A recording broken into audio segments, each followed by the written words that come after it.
안녕하세요. GPT에 대해 발표를 맡은 융합보안학과 황태현입니다. 요즘 AI가 대세인데요. 그 중심에는 바로 이 GPT가 있습니다. 챗 GPT 덕분에 우리에게 아주 친숙한 이름이죠. 이번 발표에서는 GPT가 정확히 무엇인지, 그 역사와 핵심 구조를 살펴보고 실제로 어떻게 활용될 수 있는지 구체적인 예시와 함께 알아보겠습니다.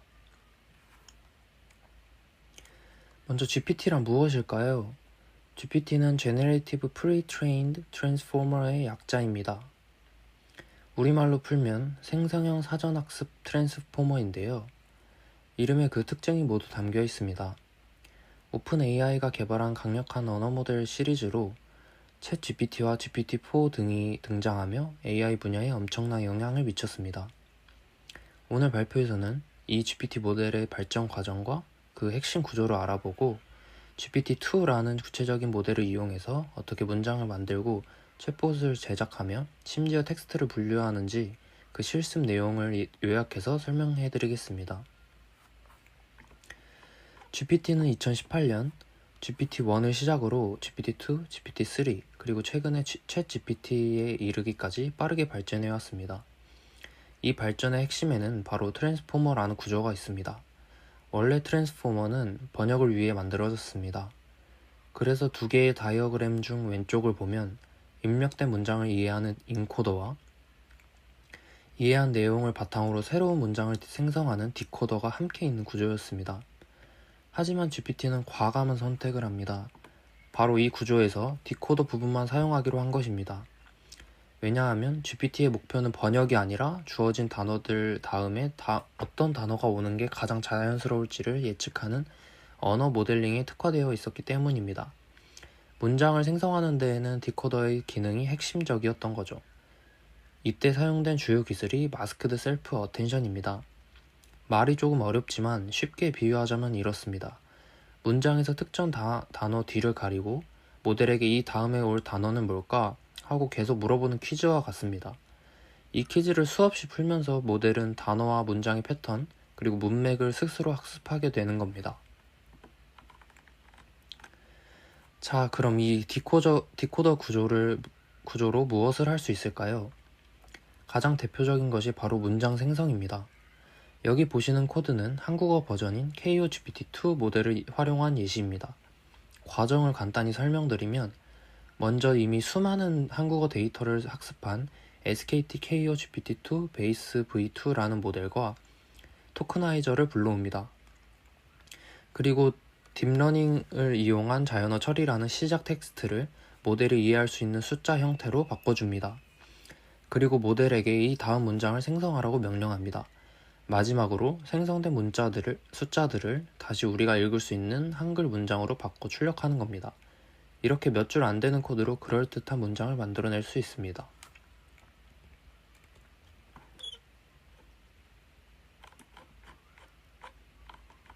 그런데 단순히 확률이 가장 높은 다음 단어만 계속 선택하면 오히려 어색하고 반복적인 문장이 나올 수 있습니다.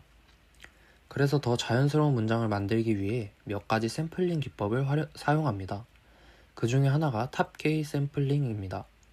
다음에 올 단어 후보들 중 확률이 가장 높은 K개, 예를 들어 50개를 뽑고 그 안에서 무작위로 하나를 고르는 방식입니다.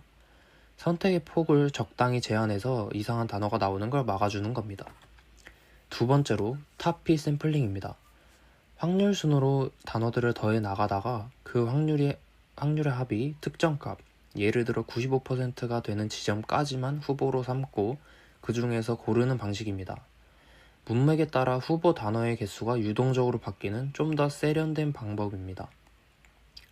이런 기법들 덕분에 GPT는 더 창의적이고 자연스러운 문장을 생성할 수 있게 됩니다. GPT의 또 다른 강력한 활용법은 바로 파인 튜닝이라는 것입니다. 우리말로 미세 조정입니다. 이걸 비유하자면 한국어는 이미 완벽하게 구사하는 모델에게 일상 대화나 고객 상담 같은 특정 분야의 대화 데이터만 집중적으로 추가 학습시키는 것과 같습니다. 그러면 범용 언어 모델이 아니라 특정 목적에 최적화된 챗봇 모델이 탄생하는 거죠. 학습 과정은 챗봇 대화 데이터셋을 불러와서 모델에게 보여주고 모델이 예측한 답변과 실제 정답 사이의 차이, 즉 손실을 계산합니다. 그리고 이 손실을 줄여나가는 방향으로 모델의 내부 값들을 조금씩 업데이트하는 과정을 반복합니다. GPT는 글을 쓰는 생성 모델이라고 해서 생성만 할 수 있는 건 아닙니다. 텍스트 분류 같은 문제에도 아주 효과적으로 활용될 수 있습니다. 방법은 이렇습니다. 이미 언어를 잘 이해하도록 학습된 GPT-2 모델의 몸체 위에 분류 헤드라는 작은 결정 장치를 추가로 붙이는 겁니다. GPT 몸체는 문장의 문맥과 의미를 깊게 이해하는 뇌의 역할을 하고, 분류 헤드는 그 이해를 바탕으로 최종 판단을 내리는 판단자 역할을 하죠. 예를 들어 네이버 영화 리뷰 데이터로 이 모델을 파인 튜닝하면 리뷰 텍스트를 읽고 긍정인지 부정인지를 높은 정확도로 예측할 수 있습니다. 더 나아가 두 문장 사이의 관계가 포함 관계인지 모순 관계인지 아니면 아무 상관없는 중립 관계인지 판단하는 자연어 추론 문제 같은 복잡한 논리 문제도 해결할 수 있습니다. 오늘 발표 내용을 요약하자면 다음과 같습니다. 첫째, GPT의 핵심은 기존 트랜스포머 문장 생성에 특화된 디코더 구조만을 사용하고 방대한 데이터로 사전 학습한 뒤 특정 목적에 맞게 미세 조정하는 패러다임에 있습니다.